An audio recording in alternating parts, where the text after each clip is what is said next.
Olá pessoal, tudo bem? Eu sou a Carmen e hoje a gente vai continuar com a Idade Média. Eu acho que a gente já está no item 4 aqui do capítulo enorme sobre Idade Média dessa obra aqui, História Social da Arte e da Literatura, do Hauser.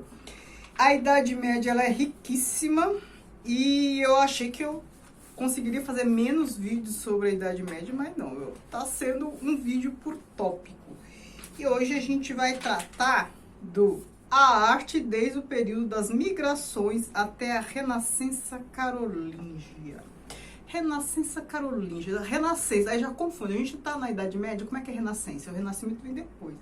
Mas assim, a gente teve a Renascença Carolíngia durante a Idade Média, porque diz respeito a uma região muito específica. O Império Carolíngio, ele existiu século IX, 800 a 888, então assim, durou quase 90 anos.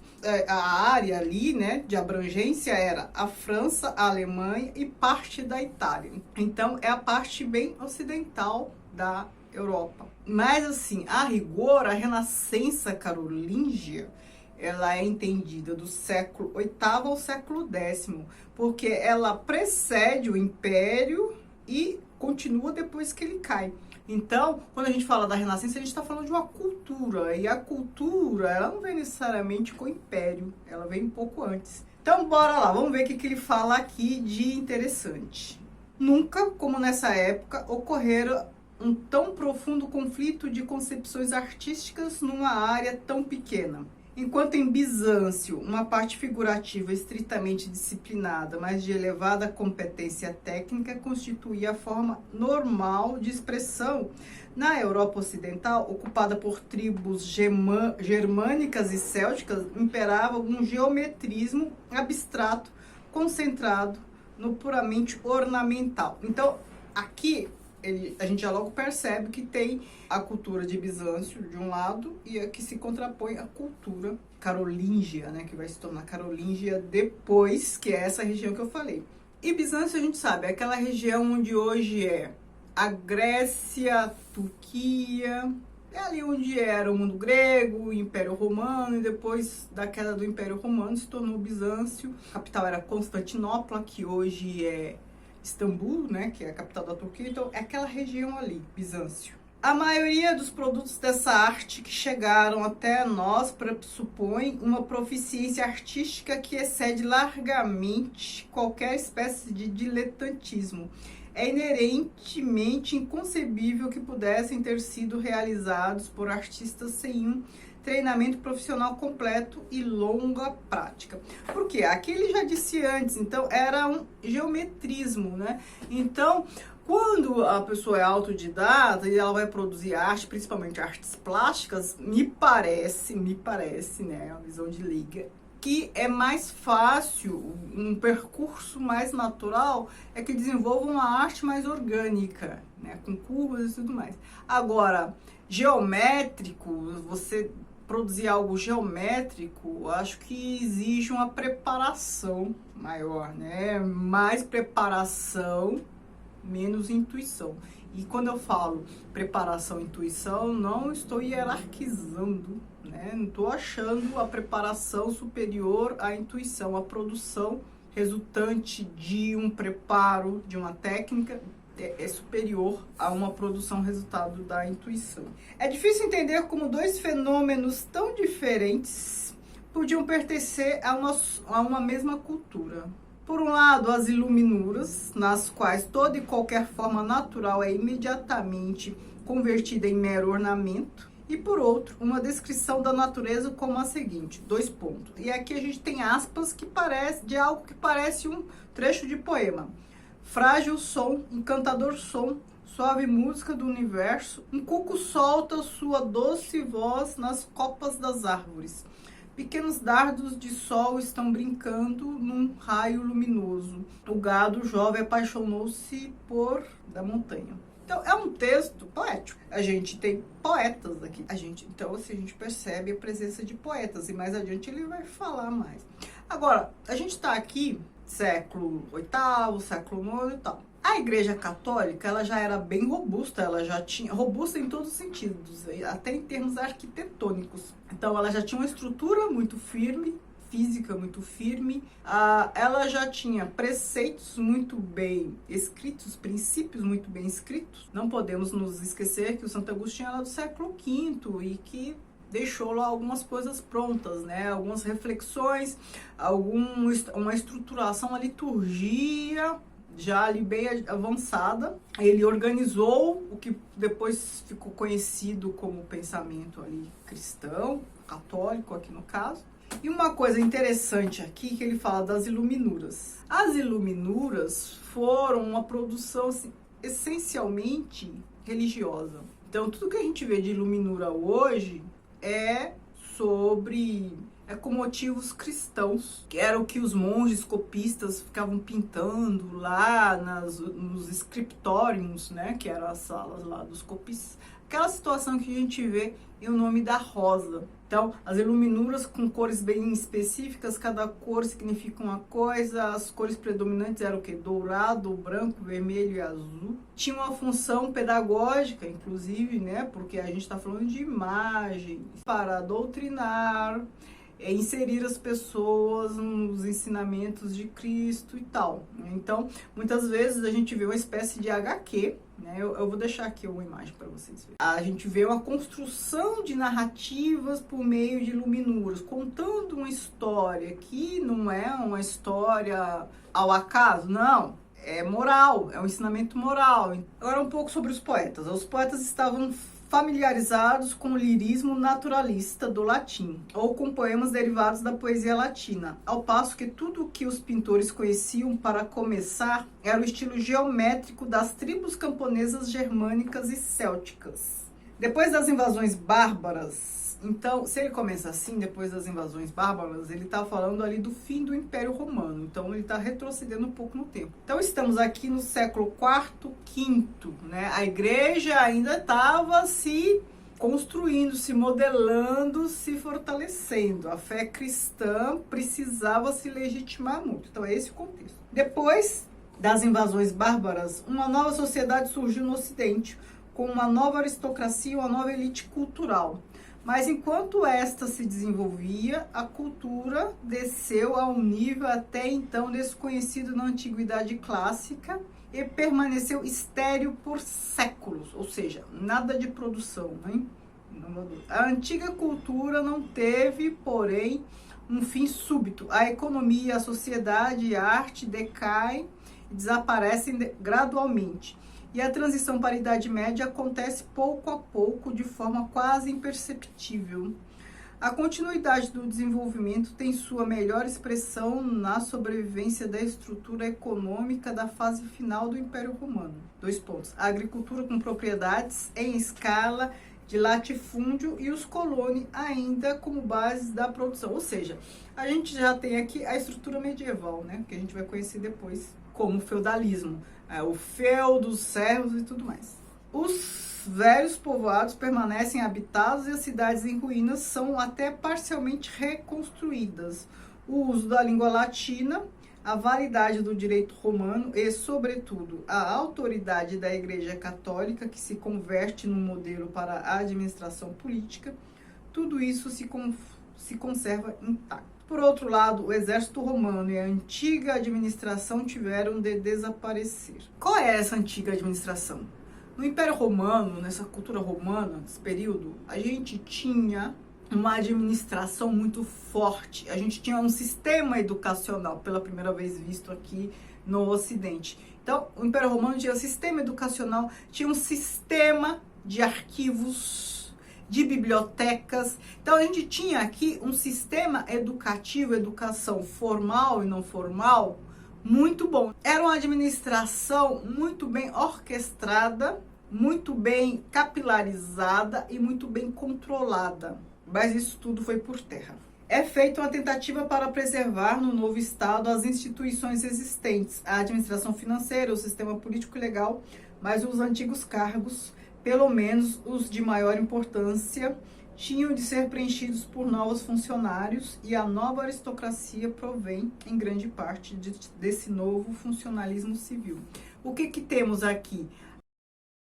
O que eu conheço mais de perto, né? Porque eu já estudei e dou aula sobre isso. havia os arquivos existentes no Império Romano, eles continuaram a existir, mas eles se tornaram arquivos eclesiásticos, religiosos que cuidavam da documentação dos cidadãos, né? Não sei, acho que não havia cidadãos nesse período, mas do povo. E aqui a gente tem a descrição do sistema de vassalagem, né, estrutural na cultura medieval ou feudal, mais especificamente. Ó.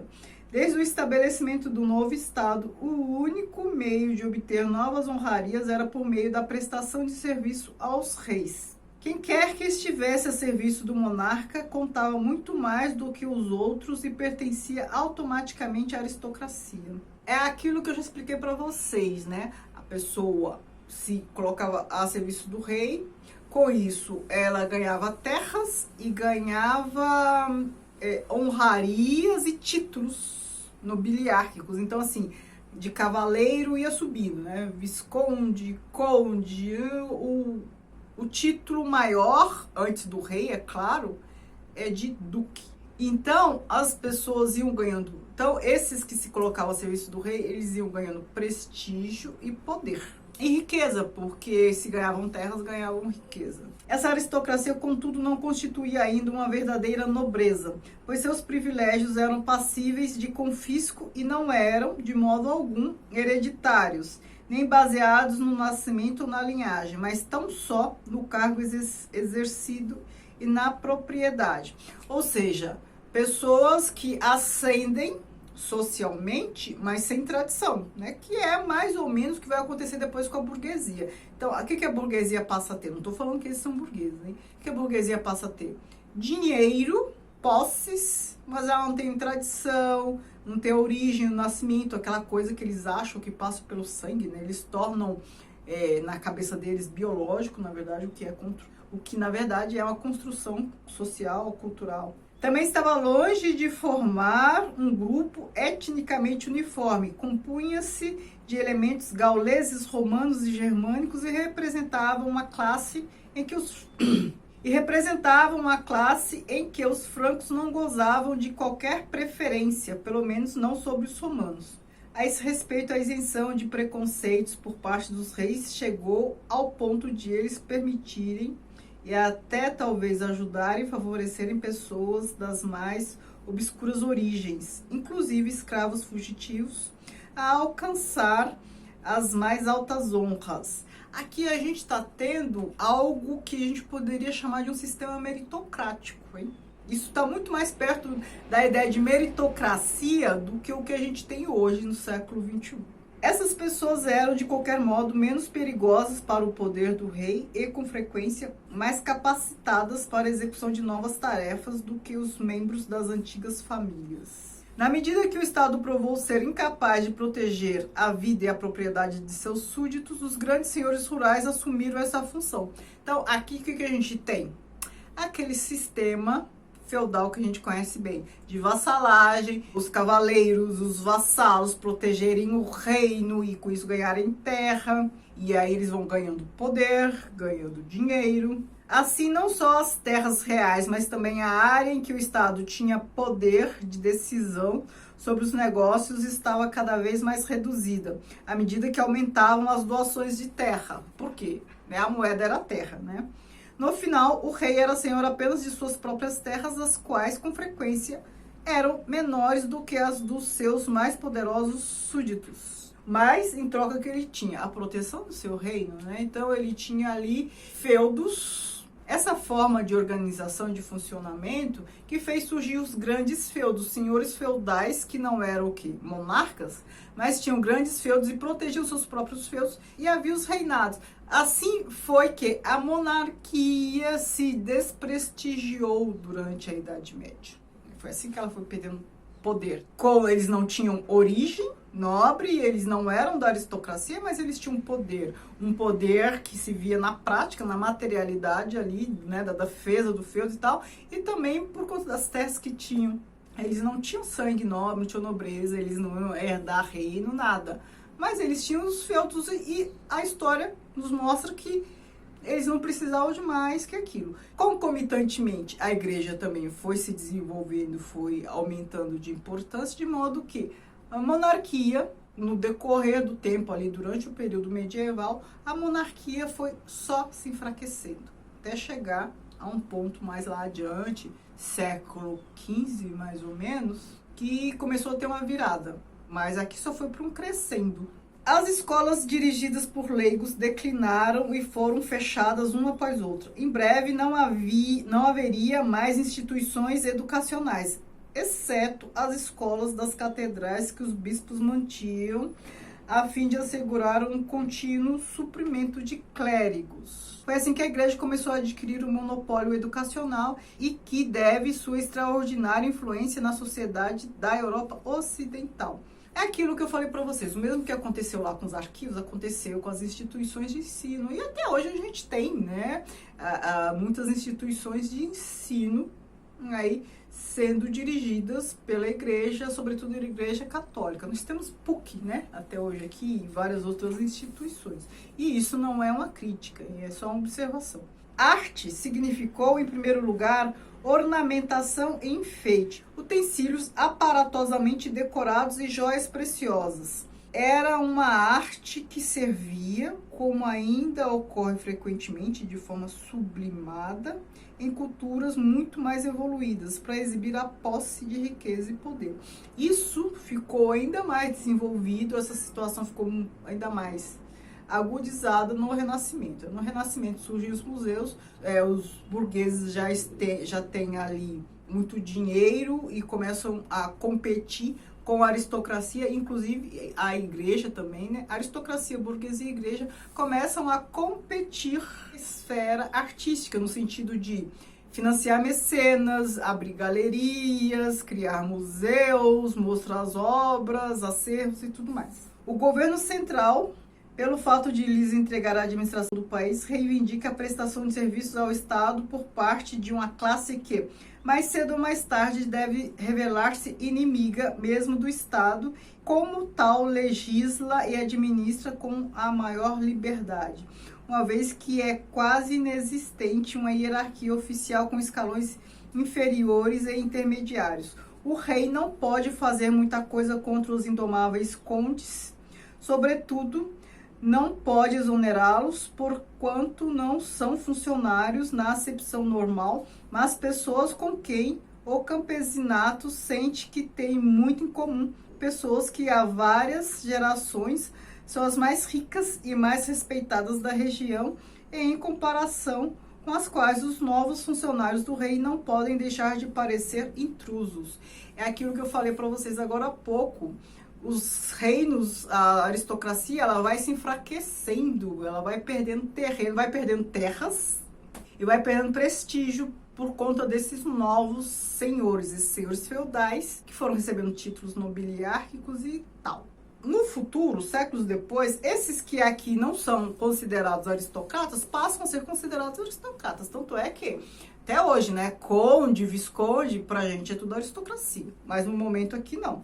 Por quê? Isso aqui foi evoluindo de uma maneira que as diferenças entre aristocracia, essas diferenças elas foram se reduzindo cada vez mais. E também a aristocracia, para se fortalecer, ela precisou muito desses senhores todos aqui. Não só para proteger reino, aqui já, a necessidade já era outra, a necessidade de relacionamento já era outra. Não era mais de proteção, mas era para manutenção e tomada e recuperação do poder que perdeu não só para eles próprios, mas também para a igreja. Aix-la-Chapelle, onde uma academia literária, uma oficina para artistas no palácio e a nata dos homens de saber da época estavam concentrados no lugar, Carlos Magno cria, como protótipo da corte europeia, um lar para as musas, que, apesar do grande interesse manifestado pelas artes nas cortes imperiais romana e bizantina, representa um novo ponto de partida. Pela primeira vez desde Adriano e Marco Aurélio, um governante ocidental não só manifesta verdadeiro interesse pelo saber, pela arte e pela literatura, como, além disso, faz executar um programa cultural de sua própria iniciativa. Entretanto, ao instituir academias literárias, o imperador só indiretamente tinha o propósito de renovar a cultura intelectual. Sua real intenção era o adestramento de pessoal para a máquina administrativa. Então, ele está atuando mais ou menos como a igreja também atuou. Quem é Carlos Magno? O imperador aqui do Império Carolíngio. Então, aqui a gente tem algo que foi próximo ao que aconteceu no Renascimento. Por que Renascimento? Porque ele se volta para a cultura greco-latina. Ele cria um lar para as musas, né? A museu vem disso. O museu era um lar para as musas na Antiguidade Clássica. Então ele retoma essa cultura. Só que aqui ficou claro, né? Ele tem uma finalidade, ele retoma isso com a finalidade própria de preparar as pessoas, não é para o desenvolvimento, não é para a formação intelectual delas, é preparar um corpo administrativo aqui para o império que ele estava construindo.